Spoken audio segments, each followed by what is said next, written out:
ప్రభుత్వం వద్ద ఉన్న సాంకేతిక పరిజ్ఞానం కంటే అవినీతి హౌసింగ్ అధికారుల వద్ద సాంకేతిక మాయా పరిజ్ఞానం పటిష్టంగా ఉందని, నిధులను దుర్వినియోగం బయటపెడితే సంబంధం లేని అధికారులు బలి అయ్యే విధంగా ఎంఐఎస్ ను దుర్వినియోగం చేశారని బీజేపీ నాయకులు మిడతల రమేష్ తెలిపారు.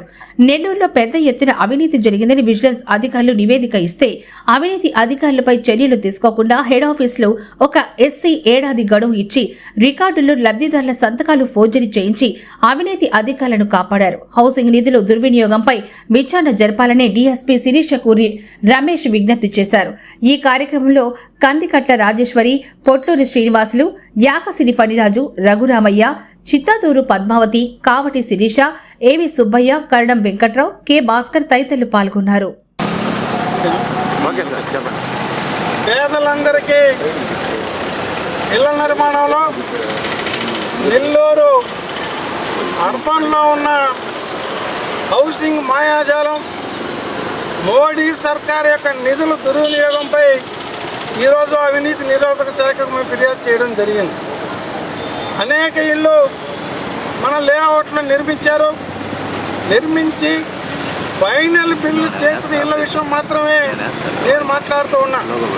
ఫైనల్ బిల్లు చేసిన ఇళ్ళకి ద్వారబంధరాలు, డోర్సు, 4 కిటికీలు, 19 రకాల ఎలక్ట్రిఫికేషన్ సామాన్లు, శానిటరీ అండ్ పైప్స్ ఇవన్నీ కలిపి 32,500 రూపాయలు విలువ చేసే మెటీరియల్ లబ్ధిదారుడికి ఇచ్చినట్టుగా ఆ యొక్క నిర్మాణం చేసిన పెద్ద మేస్త్రులకు అకౌంట్లో నుంచి డబ్బులు గవర్నమెంట్ కట్ చేసుకోవడం జరిగింది. వాస్తవానికి ఏ మెటీరియల్ ఏ ఒక్క లబ్ధిదారుడు కూడా ఈ రోజు వరకు ఇవ్వలేదు. ప్రతి ఇంటి మీద 32,500 యొక్క మెటీరియల్ని హౌసింగ్ అధికారులు తమ వద్ద పెట్టుకొని ఉన్నారు. ఈ యొక్క కాలనీలో మాత్రమే ఇల్లు నిర్మించాల్సి ఉంటే బయట సొంత స్థలాల్లో ఉండే వాళ్ళకి, ఖాళీ స్థలాలు ఉండే వాళ్ళకి థర్డ్ ఆప్షన్ అనేది వర్తించదు హౌసింగ్ నిబంధనల ప్రకారం. వీళ్ళు ఎమ్మెల్యేలు చెప్పారు, మంత్రులు చెప్పారని చెప్పి హౌసింగ్ లేఅవుట్లో కాని వాళ్లకు జియో ట్యాగింగ్లో కూడా మాయ చేసి వాళ్ళకి అర్బన్ ప్రాంతాల్లో ప్రాథమికంగా 57 గృహాలు చట్ట వ్యతిరేకంగా నిర్మించి అవినీతికి పాల్పడ్డారు. ఈ విషయం మీద మేము ఫిర్యాదు చేయడం జరిగింది.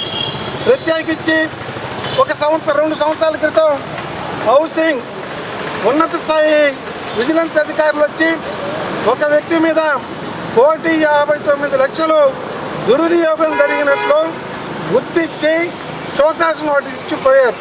అయితే హెడ్ ఆఫీస్లో ఉన్న అధికారులు, ఈ అధికారులు అందరూ కలిసి 1 ఇయర్ టైం ఇచ్చి 1 ఇయర్ లోపల మీకు చేతనైతే ఈ అవినీతిని రూపుమాపుకోమని చెప్పారు. ఆయన రికార్డు ట్యాంపరింగ్ చేసి, జియో ట్యాగింగ్లో ట్యాంపరింగ్ చేసి, ఆయన ఇష్టం వచ్చినట్టు లబ్ధిదారుల సంతకాలన్నీ కూడా ఓటరీలు చేసి 1.5 లక్షని 5 లక్షల రూపాయలుగా మార్చుకోవడం జరిగింది. ఈ యొక్క అవినీతి మీద, మోడీ సర్కార్ ఇచ్చిన నిధులు దుర్వినియోగం మీద అర్బన్ విషయాలు మాత్రమే ఈరోజు బయట పెట్టాము. జిల్లా మొత్తం కొన్ని వందల ఇళ్ల స్కామ్ మా దగ్గర ఉంది. మరో కలుస్తాము.